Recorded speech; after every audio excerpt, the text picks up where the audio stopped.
अस्सलाम वालेकुम।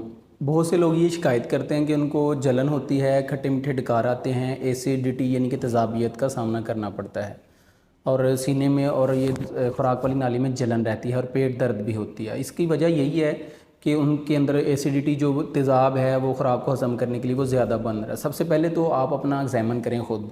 कैसे, क्या आप लोग, आपको मोटा मोटा तो नहीं कहते? अगर आपको मोटा मोटा कहते हैं तो अपना वज़न कम करें। अब वज़न कितना होना चाहिए?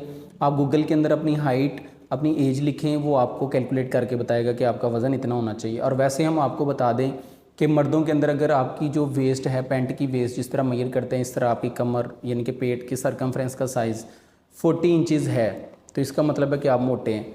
और फ़ीमेल्स के अंदर अगर 37 इंच है तो फिर आप मोटे हैं। तो अपना वज़न कम करना है, अपनी चर्बी कम करनी है। इसकी वजह यही है कि एसिड ऊपर की तरफ आ रहा है कि आपके स्टमक के ऊपर जो चर्बी है, फैट्स हैं, वो आपके पेट के ऊपर प्रेशर डाल रहे हैं, तो वो ऊपर की तरफ आता है।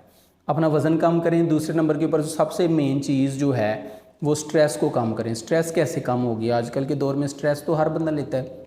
स्ट्रेस को मैनेज करने की कोशिश करें। हालात अगर आपके ख़राब है तो हालात आपने खुद ख़राब नहीं किए और ना आप हालात को सही कर सकते हैं। आपके ज़िम्मे जो काम है वो करते रहें, बस बाकी अल्लाह पे छोड़ दें और दुआ करें। अब साथ कोई गेम खेल लें, एक्सरसाइज करें और कोई गेम देख ही लें। अगर आप खेल नहीं सकते तो ऐसी जो आपको अच्छी लगती है, बाहर निकल जाएं, ग्राउंड में बच्चों के साथ इंटरेक्शन करें, अपने घर के बच्चों के साथ खेलें, थोड़ी देर अपनी टेंशनों को भुला दें। तो स्ट्रेस को ख़त्म करेंगे तो एसिडिटी फिर भी कम हो जाएगी। तीसरे नंबर के ऊपर जो है वो आप ब्रश करना छोड़ दें, आप मिसवाक करना शुरू करें। रात को मिसवाक ज़रूर करके सोएं, मुंह को साफ़ करके सोएं। इससे बहुत ज़्यादा फ़ायदा होगा। इसके रूहानी फ़ायदे भी हैं और जिस्मानी फ़ायदे भी हैं। नंबर 4, आप शॉर्ट टाइम के लिए फ़ास्टिंग कर सकते हैं, रोज़ा रख सकते हैं।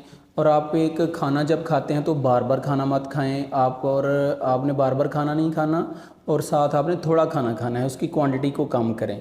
आप पेट भर के आपने खाना नहीं खाना, थोड़ी भूख रख के खाना खाएं, पेट के 3 हिस्से करें। नंबर 5 जो है, आप खाने के बाद वॉक करें, फ़ौरन मत लेटें। रात को ख़ास तौर के ऊपर आपने लेटना नहीं है। आप उनके खाना खा के बाहर निकल जाना है और कम से कम 500-600 जो कदम हैं वो आपने चलना है। और फिर आपने रात को सोते वक्त तकिया ऊंचा रखना है। तकिए 2 रख लें अपने सर के नीचे, नरम तकिए हों तो फिर गर्दन भी कंफर्टेबल रहती है और सर भी ऊंचा रहेगा और एसिड आपका ऊपर की तरफ नहीं आएगा।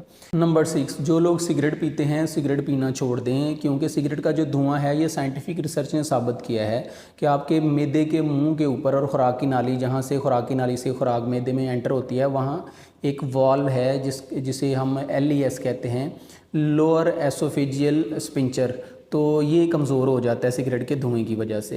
तो जब ये कमज़ोर हो जाएगा तो ये खुद ही ऊपर उठ जाएगा, तो जो एसिड है उसने तो बनना ही बनना है मैदे के अंदर, वो ऊपर की तरफ आएगा। जब ऊपर की तरफ आएगा तो आपके जलन होगी खुराक वाली नाली में और दिल ख़राब होगा और दर्द भी होगी और उसको मुमकिन है कि उसमें ज़ख़म भी कर दे। अगर ज़ख़म हो जाएंगे तो फिर बहुत ज़्यादा जलन होती रहेगी। तो अगर आप सिगरेट पीते हैं तो इसको छोड़ दें। आप केले का इस्तेमाल कर सकते हैं, केले खाएं, इसमें पोटाशियम भी है, इसमें फ़ाइबर भी है। केले खाने से भी आपके ज़ख़म जो हैं वो भी मुंतमिल होंगे और आपका जो है वो एसिड भी कंट्रोल रहेगा और एसिडिटी का एहसास कम होगा। अब ये वो चीज़ें हैं जो कि आपने इस्तेमाल करनी है और बहुत सी चीज़ें ऐसी भी हैं जो आपने इस्तेमाल नहीं करनी, जैसे प्रोसेस्ड फूड हैं, बेकरी की चीज़ें हैं, पिज़्ज़ा, बर्गर, शवारमा है, फ्राइड चीज़ें हैं, तेज़ मिर्च मसाले हैं और इसी तरह केचप वगैरह हैं, कोल्ड ड्रिंक्स हैं, शराब है। ये चीज़ें, अगर आप शराब भी पीते हैं उसको भी छोड़ना पड़ेगा। तो ये चीज़ों से आपने अवॉइड करना है। नगेट्स वगैरह और ये पैक्ड फूड जो हैं, ये चिकन वाली जो चीज़ें जितनी भी हैं ये आपने नहीं खानी। और फ़ैट कम इस्तेमाल करें, ऐसी खुराक इस्तेमाल करें जिसमें फ़ैट्स कम हैं, क्योंकि फ़ैट ही तो आपके पेट के ऊपर प्रेशर डालता है, तो फिर जो है वो ऊपर की तरफ एसिड आता है। तो आपने प्रोटीन और फाइबर वाली चीज़ें ज़्यादा इस्तेमाल करनी है। फ़ाइबर अब फ्रूट्स में है और प्रोटीन जो है वो आपको मीट से मिल जाएगा। आप गोश्त का इस्तेमाल कर सकते हैं, लेकिन फ़ैट वाली चीज़ों का इस्तेमाल आपको छोड़ना पड़ेगा। ये वो चीज़ें हैं जिनसे आपकी एसिडिटी जो है वो घर में ही दवाई के बगैर ख़त्म हो सकती है। इसी के साथ हमें इजाज़त दीजिए। अल्लाह हाफ़िज़।